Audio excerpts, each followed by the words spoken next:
Attention. Pardon. Ne retourne pas, Je suis en train d'installer la toile qui va cacher la carte et qui va permettre de dévoiler la carte d'un coup sec. Alors là, on est en train de préparer l'accueil pour les 3 impromptus qu'on va jouer ce soir, puisque aujourd'hui c'est l'inauguration du campement scientifique. Il y a des gens qui ont réservé, et puis il y en a d'autres qui n'ont pas encore réservé, qui vont décider ce soir ce qu'ils vont aller voir. Mais par contre, si on ne peut pas voir aujourd'hui un impromptu qu'on aimerait bien voir, parce qu'il y en a 2 par exemple qui nous plaisent, on peut venir vendredi ou samedi. Voilà. On va vous donner le signal de tout synchroniser. On est en place. Ça a précisé que vous avez compris le principe de N+1, c'est qu'il y a toujours un +1 qui se rajoute.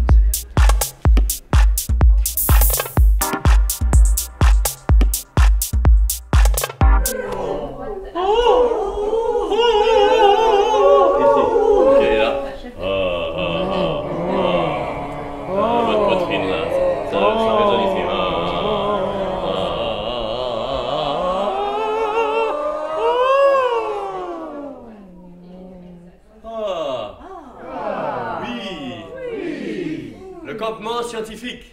Le campement scientifique. C'est l'apéro pour la soirée d'inauguration de ce fameux campement scientifique avec une action, je crois, d'ampleur dans toute la ville. En tartinant, nous entérinons le partenariat bénévole entre le Vélo-Théâtre et le Festival des cinémas d'Afrique. C'est la tartinade qui nous rapproche, entre autres, pas seulement, mais... Eh bien, il est 18h43, nous sommes complètement synchronisés. C'est bon, tout le monde a son ticket? Alors, top départ, Nathalie. On y va.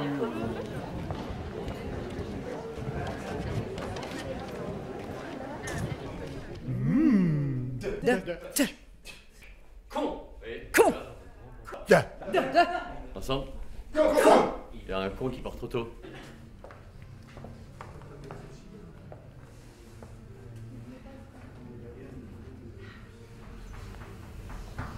Le chaos. Le chaos, un mot mystérieux, effrayant, mais qui, pour le mathématicien, a un sens bien précis.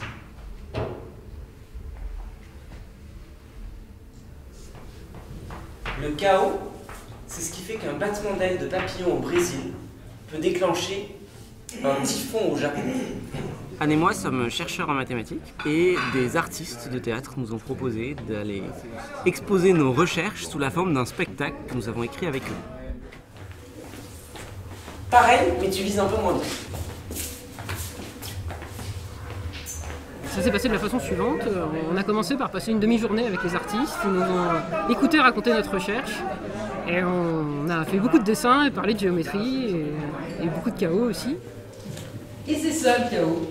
Une petite erreur au départ et les trajectoires deviennent complètement différentes. Voilà. Plein de trucs géniaux en fait. Là. Et. Comprendre un phénomène, Bien. poser les bonnes questions, Ça monte. passer à l'action, c'est-à-dire changer d'état.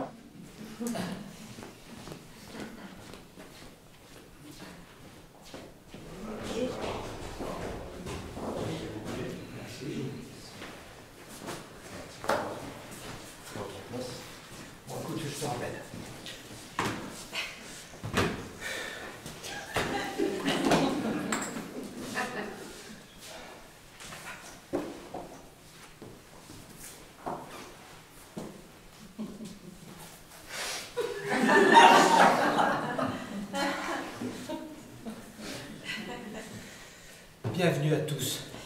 De la banette peinte, donc c'est un duo logo, c'est une forme de spectacle proposé par le Citron Jaune, qui est une rencontre entre un artiste et un scientifique. En l'occurrence, là, le scientifique, c'est Jean-Pierre Berland, un ingénieur agronome, docteur en économie à la retraite, mais très militant par rapport aux dégâts de l'agriculture industrielle, du clonage, des pesticides, et qui écrit des livres, qui fait des conférences, et là qui a accepté de jouer. Quand nous n'arrivons pas à adapter les manettes au goût du consommateur, eh bien nous adaptons le consommateur au goût des manettes, ça s'appelle le marketing. C'est en même temps parler du réel, mais en même temps de façon humoristique aussi, parce que ça pourrait être des fois un petit peu trop anxiogène, quoi, on va dire. Mesdames, messieurs, la banette will make the planet great again. Merci. Merci. Parcourir en tous sens, comprendre les bouts de vie, placer l'intuition face à la réalité. Et là, c'est tout d'un coup un monde merveilleux qui s'ouvre, le monde de la recherche. Excusez-moi.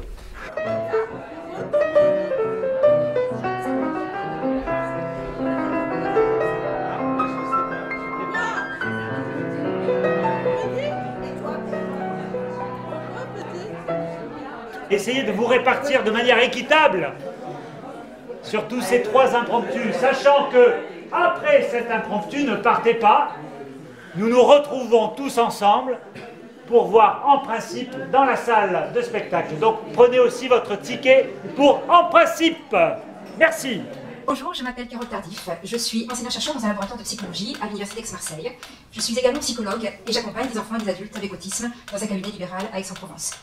C'est vrai que l'autisme peut vraiment faire très peur. Peur d'avoir un enfant autiste, peur de l'anormalité, la typicalité et peur de l'exclusion sociale. Mais quelles sont les caractéristiques communes de l'autisme qui font qu'il est un? C'est la rapidité de mouvement et du mot d'environnement qui pose problème aux personnes autistes. Par exemple, pour décoder les significations d'un sourire, il faut bien sûr de multiples mouvements du visage, les bords des lèvres qui remontent, les yeux qui se plissent. Ça n'arrête pas, c'est très compliqué. Est-ce que tu veux dire, Bruno, que le monde irait un petit peu trop vite pour eux? Eh oui. Et pour nous aussi, non, un petit peu? Eh oui, oui. Mais est-ce qu'on ralentirait un petit peu? On va ralentir. Oui, on va ralentir un petit peu. Oui. S'il te plaît. Bonjour et bienvenue au Campement Scientifique. Aujourd'hui, on vous accueille pour un impromptu spécifiquement joué pour vous cet après-midi qui s'appelle Feu et qui est sur la combustion. Alors, il y a 400 000 ans, l'homme a trouvé un truc de fou. Il a connu la plus grande innovation qu'il avait sans doute jamais connue, le feu. Oh Benoît. Ouais. Benoît, je crois que ça prend là. Chaud. Vas-y, vas-y. Chaud. Vas-y. Vas-y. Vas-y. Vas-y.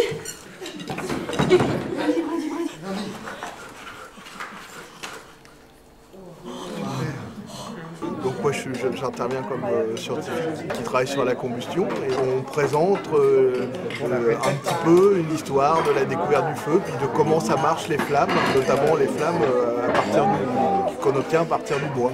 Ça c'est la pyrolyse ou c'est le dégazage? C'est les deux un peu en même temps. Ah, la pyrolyse qui corte les molécules et puis qui sont en pression dans le bois, puis du coup ça fait plein de geysers et ça sort un peu de partout.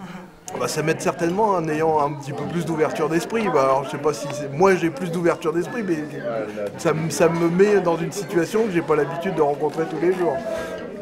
Alors l'expédition archéologique, le terrain était propice pour commencer, mais on va aller dans un autre terrain propice aussi, dans le bureau de l'archéologue, qui se trouve juste là-bas. Le plus simple, c'est de commencer par le nom, Colonia Apta Julia Vulgentum. C'est le véritable nom qui a été donné à cette colonie latine. J'ai mis à disposition certains sites d'études et de recherche sur le sous-sol de la ville d'Apt à la disposition des collègues du théâtre. Là, c'était les gradins par là. Et là, c'était la scène, si je me trompe pas. C'est la machinerie du rideau. Voilà, du théâtre. notamment. Parce que le Ah, rideau ne partait pas d'en haut. Sur une Mais il le montait sur des perches. Des espaces de caves qui correspondent à des bâtiments gallo-romains de l'époque d'Apta Iulia. Et cette mise à disposition entraîne forcément, avec le campement scientifique, le montage d'une forme bien particulière de chasse aux fantômes. On a dit que les gradins étaient par là, donc c'est là. Je fais ça d'abord parce que même si j'ai le brevet de secourisme du travail, je l'ai aussi pour les monuments historiques. Et il n'y a pas beaucoup de personnes qui ont une mission comme la mienne, qui est quand même également très proche d'un sacerdoce, puisqu'il faut s'occuper de ces vieux bâtiments et qu'il faut tout faire pour les garder toujours en vie. Donc quoi de plus naturel que d'en parler, de les faire revoir et voilà quoi, et même quelquefois de les habiller d'ailleurs. Une place pour la cantique. Cantique demain. Moi je neuropoétise demain. C'est très foisonnant en fait. Par exemple, les expéditions d'aujourd'hui, 3 expéditions comme les salades archéologiques, quantiques ou neuropoétiques. On va se retrouver place Saint-Martin et le but ça va être que les physiciens vont faire des mesures successives sur les particules et puis ils vont essayer de comprendre qu'est-ce que j'ai expliqué aux particules, pourquoi elles se comportent comme ça. Puis quand on aura fait un certain nombre de mesures et qu'on pensera avoir compris quelque chose, les physiciens se mettront en commun et puis discuteront de ce qu'ils ont compris et puis j'essaierai de leur dire s'ils sont sur la bonne voie ou pas. Et on fera ensuite une deuxième partie d'écriture poétique sur les rives du Calavon avec Florence. Vous allez faire des expériences dans le but de comprendre le comportement de particules quantiques. On va les appeler nord, sud, est, ouest. Okay, elles peuvent être dans 4 étapes. Quand on va arriver à place Saint-Martin, vous verrez, il y a 2 lignes qui seront tracées au sol. Les 4 états sont les 2 pieds sur une des lignes, les bras comme ça, 2 lignes, 2 lignes, ça. C'est un jeu qui a été proposé par 2 physiciens de l'université d'Innsbruck. Et ils ont écrit un article qui a été publié cette année dans le American Journal of Physics. L'article s'appelle Entangle Me. Et ils présentent ce jeu. Pas tout à fait exactement comme on va le faire là, mais presque. Et ils l'ont joué une seule fois en fait, avant d'écrire leur article. Et donc eux, ils sont très demandeurs de savoir comment ça marche en vrai, avec un public qui est un public aptésien et non pas les élèves d'un lycée au nord de l'Espagne, comme c'était le cas dans leur essai. Et hop, allez, on essaye. Je suis physicien au CEA à Saclay, à côté de Paris, et je travaille sur les circuits électroniques quantiques. Et dans l'expédition quantique qu'on va faire cet après-midi, on va commencer par faire un jeu quantique où certains vont être des particules quantiques et d'autres des physiciens. Et les physiciens vont mesurer les particules quantiques et essayer de comprendre comment elles se comportent. Et c'est un jeu, c'est une espèce de chamboule-tout quantique. Ouais, on peut rappeler haut, on peut rappeler nord et il faudrait toucher en bas. Nord-bas, c'est comme ça? Allez. Nord-bas. C'est génial! C'est la particule indécise. Moi-même, je ne sais pas depuis très longtemps ce qu'on est en train de faire et je suis en train de rater des témoignages de particules parce qu'on est en train de mesurer le comportement des particules quantiques quand elles sont traversées par un photon. Voilà, mais avec des balles et des gens. Ce qui est nettement plus pratique en termes de moyens. Je fais ça parce que je ne l'ai jamais fait. Donc ça m'amuse de faire des choses que j'ai jamais fait, ça m'amuse de travailler avec des gens avec lesquels je n'ai pas l'habitude de travailler. Et ça m'intéresse beaucoup de voir comment est-ce qu'on peut expliquer les principes de la mécanique quantique à des gens qui n'y connaissent rien. Voilà, c'est un défi. Coupé. On est à la MJC d'Apt, dans le cadre du Festival des Sciences. Je suis chercheur en psychologie au CNRS et je vais venir parler après un documentaire qui va parler de ces chercheurs scientifiques qui passent un hivernage en Antarctique. Et moi, à 17h, je parlerai de ce dont on entend beaucoup parler en ce moment, c'est les futurs voyages vers Mars. Et je vais parler de la dimension psychologique de ces voyages vers Mars, parce que je m'intéresse depuis peu de temps à ces questions-là, que je trouve fascinantes. Bienvenue au conservatoire. On vous accueille aujourd'hui dans l'univers de Phil et moi, les sculptures de son. Vous allez voir des sculptures sonores qui sont issues de 3 familles. La famille des percussions, la famille des méta-instruments, qui sont des instruments qui ont des capteurs, en fait, qui vont capter les mouvements et adapter les sons aux mouvements que vous ferez. Et les tiges de verre, on va essayer de faire un atelier le plus possible sans parole, on va même dire sans parole.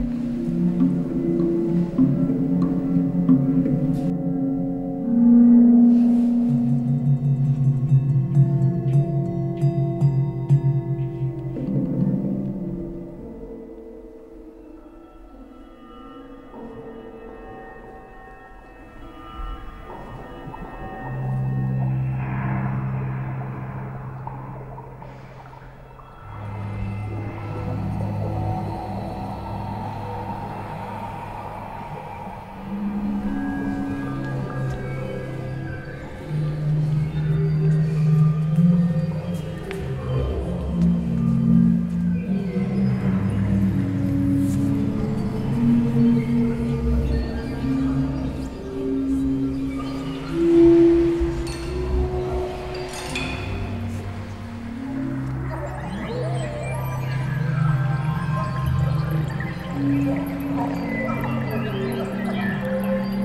vous souhaite la bienvenue ici sur la place Jean Jaurès pour cette deuxième édition du campement scientifique. Madame Santoni, peut-être pouvez-vous nous rejoindre directement sur ce podium pour démarrer cette soirée en grande pompe, hein, comme vous le constatez.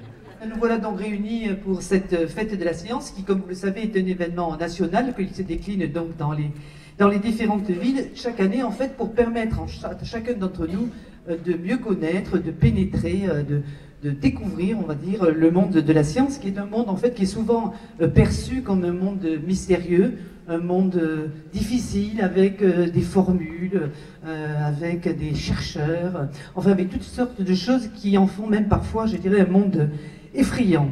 Je voudrais vous remercier pour le travail collaboratif qui a été fait sur le territoire. Voilà, je vous remercie de l'invitation et je vous souhaite à toutes et à tous une excellente soirée. Merci. Miguel, est-ce que tu peux dévoiler le plan du campement, s'il te plaît?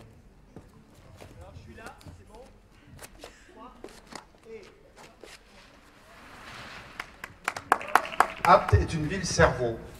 Si vous regardez bien la carte qui est derrière moi, ça doit vous rappeler quelque chose. C'est l'organisation d'un cerveau humain. Et c'est parfaitement superposable avec le plan de la ville d'Apt.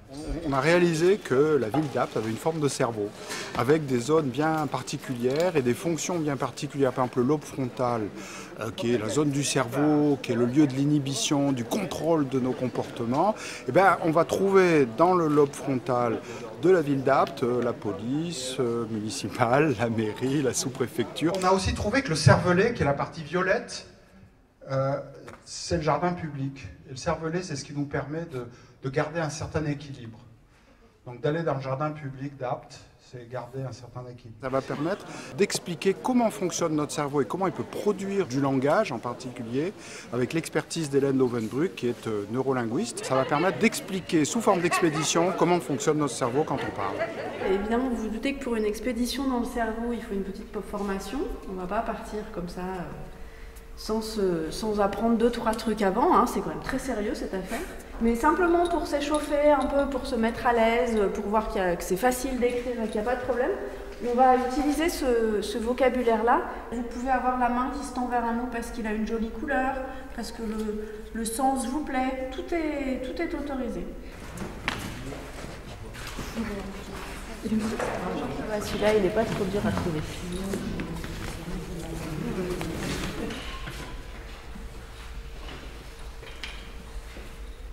Allez, on y va. Adulte interdit. Mon avant-garde pulvérisée. Sonner aux langues calmes de l'aurore. Regarde comment la proposition simple traite les paysages. Alors moi, je suis neurobiologiste. Alors, je travaille avec des rats, des souris, donc le langage, c'est pas vraiment mon domaine. Par contre, j'ai quand même de bonnes notions de neuroanatomie. Et puis, dans le cadre de cette expédition, je suis quand même le pisteur, parce que je connais un petit peu le dialecte des indigènes. Donc voilà, je vais être le guide, en quelque sorte, de cette expédition. Ça va durer quelques secondes. Normalement, on ne doit rien sentir de spécial. Voilà, ça y est. Je vous en prie, vous pouvez ouvrir le sas par ici. Et maintenant, nous rentrons dans le cerveau. Bonne taille maintenant pour entrer dans un cerveau. Dans le cerveau d'Apt, nous sommes dans l'aqueduc de Sylvius. L'aqueduc de Sylvius fait partie du système ventriculaire. C'est un petit peu ce qui relie en quelque sorte notre cerveau intellectuel avec notre cerveau beaucoup plus primitif, dans lequel on va faire un bref passage. Parce qu'on va surtout évoluer dans ce qu'on appelle le cortex, ce sont ces différentes zones que vous pouvez voir sur le plan. Alors ça ne me sort pas complètement, parce que moi je suis à plein dans le cerveau tout le temps, y compris le week-end. Donc là c'est une autre façon de parler du cerveau, c'est une façon de partager mon savoir, mais pas uniquement, parce que dans les expéditions, comme dans les impromptus scientifiques, on parle de notre recherche, de notre démarche de recherche, avec ses essais, ses erreurs, aussi ses croyances qui ont un temps, et puis qu'on doit réviser régulièrement en fonction de nos résultats, mais aussi des résultats des autres. Et cette partie au-dessus de nous, c'est le cortex supérieur temporal, dans lequel il y a les régions qui permettent de traiter les signaux auditifs, les sons, les voix. Donc c'est dans cette région que quand on entend des sons et quand on entend de la parole, notre cerveau se met à être activé. Il est activé aussi quand on entend notre petite voix. Donc la petite voix intérieure d'Apt, on peut l'entendre ici, c'est là qu'elle va être traitée, que les stimuli auditifs vont être traités. Et cette petite voix, vous avez peut-être tous essayé de l'expérimenter.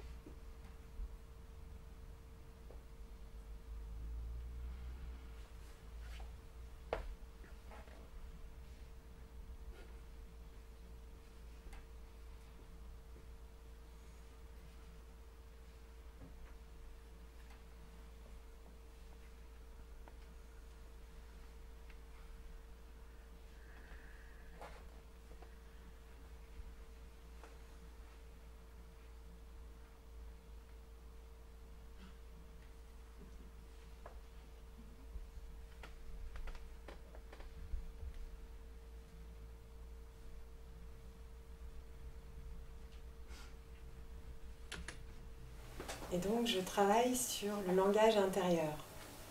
Et je ne suis pas la seule. En fait, l'intérêt pour le langage intérieur et la pensée remonte à l'Antiquité. Et on sait que même les savants égyptiens déjà avaient fait le lien entre la pensée et la parole. Le langage, il est aussi utile dans l'autorégulation. Par exemple, là, ce matin, je me dis « Ouh là là, tu vas trop lentement, t'es endormi, ma parole, allez, vas-y ». Donc je me régule, je me contrôle. Et puis, il est utile aussi dans l'auto-encouragement. On peut se réconforter ou s'encourager en se disant « Allez, tu vas y arriver, tu vas pouvoir y arriver à cet impromptu, voyons ». Oui, les personnes. Nous allons essayer de faire un précipité poétique à partir de cette expérience quantique. Et donc ce que je vais vous proposer dans un premier temps, c'est de prendre vos cahiers.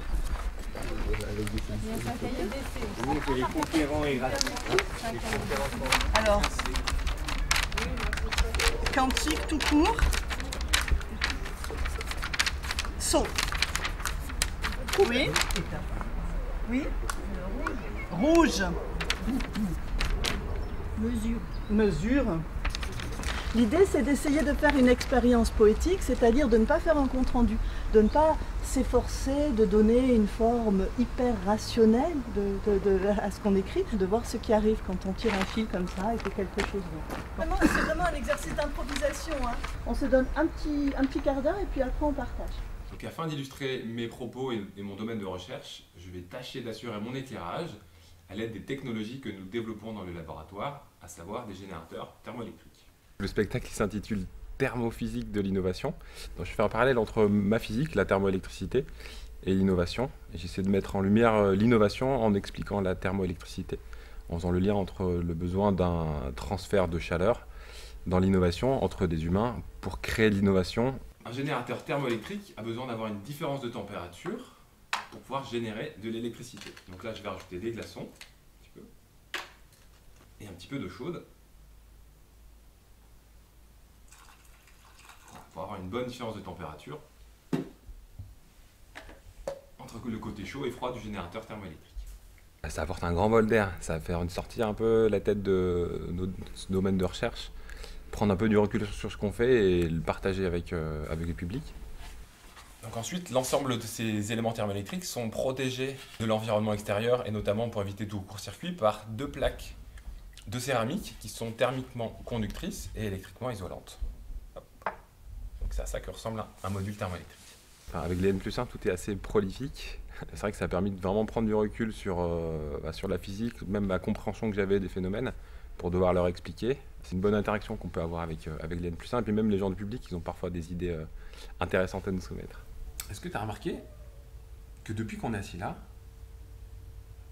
il se passe quelque chose? Oui, on a eu plus d'idées. Exactement. Et peut-être... Mais toi, si tu te lèves, par exemple? Moi, si je me lève, il se passe pas grand-chose. Moi, bah si, c'est un peu moins bien. Et moi, si je me lève, c'est moins bien aussi. Ouais. C'est moins bien aussi. Et ça, c'est parce qu'on a augmenté notre surface d'échange. Ouais.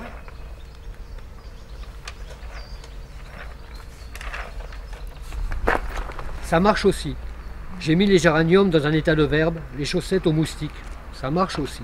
Merveilleuse intrication, probable saturation, vertige. Je cherche l'effet tunnel. Ça marche aussi. La pêche à la ligne dans la nouvelle mémoire. J'ai oublié, ça marche aussi. Voilà. Bravo. À la nouvelle hôtellerie, des particules fines, les yeux pleins de photons, dans des positions aléatoires, proposent par Minitel rouge ou expérience réelle, des chemins de traverse vertigineux, des sauts quantiques, de merveilleux tunnels, des troubles hasardeux sur plusieurs orbites, et ça spin, au petit bonheur la science. Bravo. En effet, la synchronisation, on va prendre une dimension chorégraphique ce soir. En danse, la synchronisation est un travail de quotidien. Elle permet les mouvements d'ensemble, elle permet l'unisson. Et on essaye d'être ensemble de manière vivante. Et c'est ce qui est un peu similaire avec les neurones. Donc, on va vous solliciter pour cette expérience. On va avoir besoin de tous être hyper concentrés sur l'autre et essayer de faire la même chose en même temps. Je vais faire une démonstration. Voilà, c'est un petit influx nerveux qui va émettre une lumière qui pourra être observée vue du ciel. Alors, vous êtes posté à un angle de rue, à côté de vous, un autre neurone complice avec qui vous allez être en connexion directe.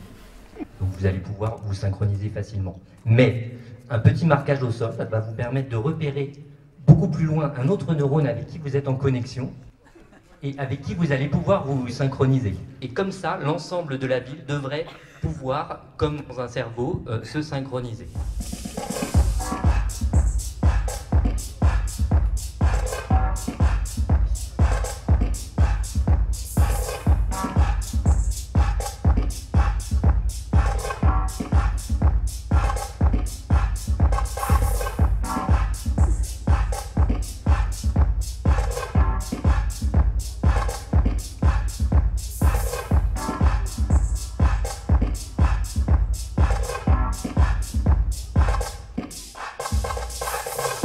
Une question.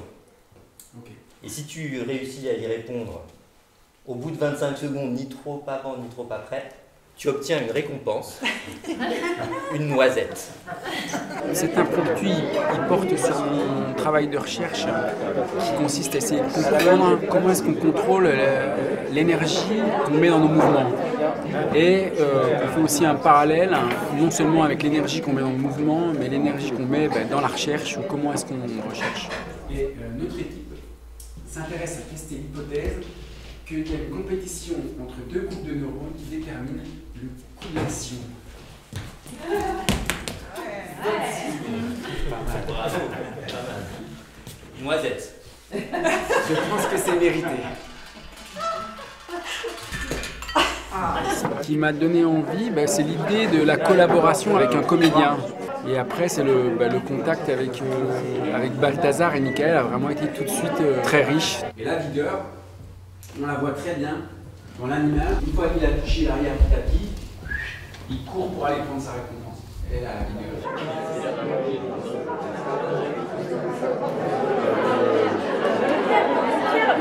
Attends, mets-le, il y a des verres là-bas. Non, faut les vider justement. De quoi? Ça va commencer, mais je peux pas trop t'en dire plus parce que nous-mêmes, on sait pas trop comment ça va se dérouler. Nous on est les serviteurs, on fait que des entrées, des sorties, puis on voit rien. Voilà. C'est le banquet de la méthode ce soir. Alors la méthode, c'est quoi? La méthode, c'est un mot qui nous accompagne, nous autres N+1 depuis un certain temps, qui est né à l'occasion d'un spectacle sur des mathématiciens. On voulait savoir ce qui se passait dans leur tête et on voulait comprendre comment ça marchait pour eux, mais on ne voulait pas parler de la méthode scientifique. On voulait qu'ils nous parlent de leur méthode à eux.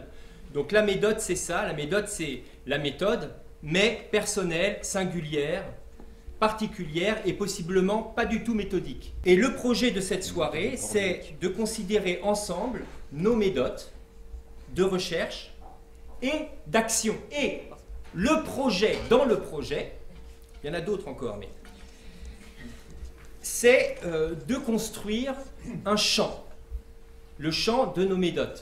Je vous présente Marc. Tu veux bien venir avec moi, Marc? Bien sûr. Bonsoir. Dans l'ordre? Dans l'ordre. On se met dans l'ordre habituel. Non, mais apparemment, c'est conventionnel. C'est un gong. C'est ça, le gong? Non, c'est pas un gong, ça. Alors, vas-y. Alors, le sound painting, je ne sais pas si vous connaissez. Sound, c'est-à-dire son, painting, peindre le son. Bon. Après, maintenant. Et là, vous continuez, vous continuez.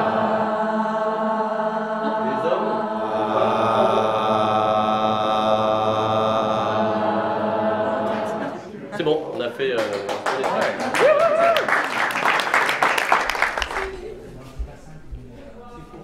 Ce que j'ai remarqué quand même, c'est que dans la méthode, il y a un H qui est tombé. On n'est plus dans la méthode.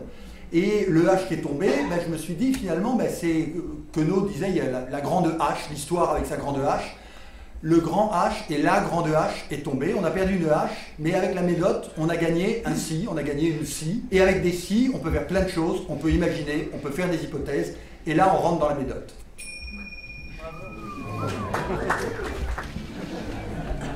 Oui, ça y est, ça marche. Voilà.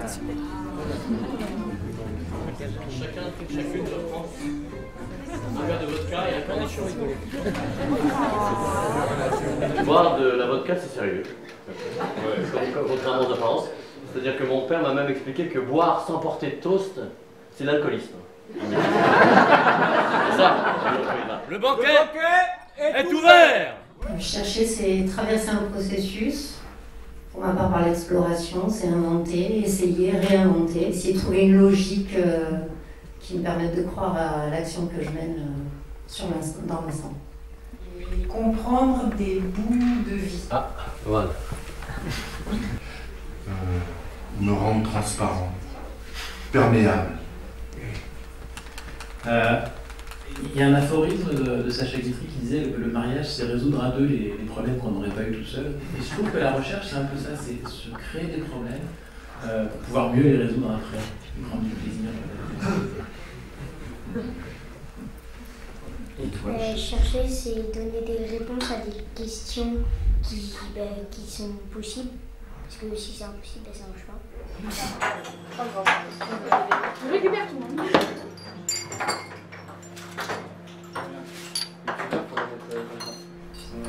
Se promener. Et toi? Je dirais améliorer et puis parfois détruire. Parcourir en tous sens, faire le tour, mais peut-être aussi oser la sortie de route et le pas de côté, creuser, enquêter. C'est vouloir être détrompé. Moi, souvent, la première chose qui se passe, c'est que je trouve. Et en fait, je cherche à proprement parler qu'après. Et toi, Léo? Moi, récemment, j'ai entendu une phrase que je trouve assez éclairante sur le sujet, c'est « Si tu cherches, tu t'ouvres ». Dans la vie de tous les jours, quand on cherche quelque chose, on sait ce que c'est. On sait juste plus où il est et on le cherche. Moi, quand je fais de la recherche, je sais pas ce que c'est. En fait, j'ai plus tellement envie de chercher. Là, maintenant, j'ai envie de trouver. Voilà.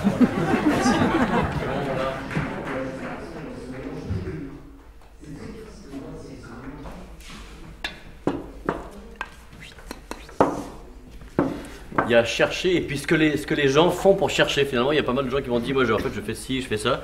Donc, par exemple, il y en a qui j'isole. Tu vois, voilà.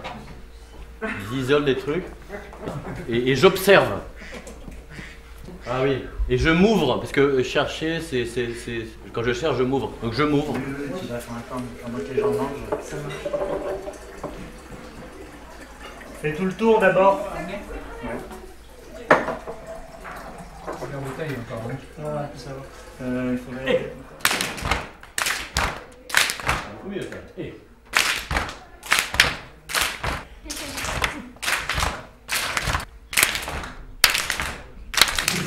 J'observe, je m'ouvre, chut, j'écoute, j'échange, je lis, chut, j'anticipe, j'imagine, je rêve, je teste, je rate, je lis.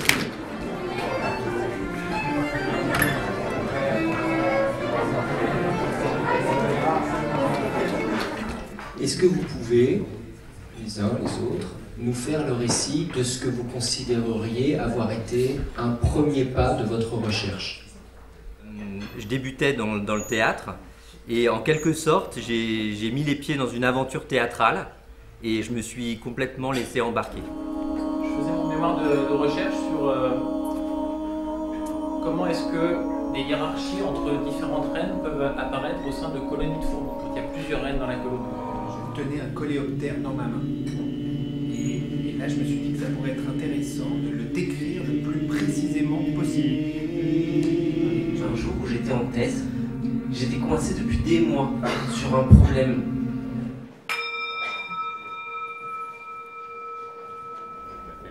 Voilà, vous pouvez vous lever 2 minutes, comme ça, c'est juste parce qu'en fait le corps se libère, c'est un geste vocal corporel.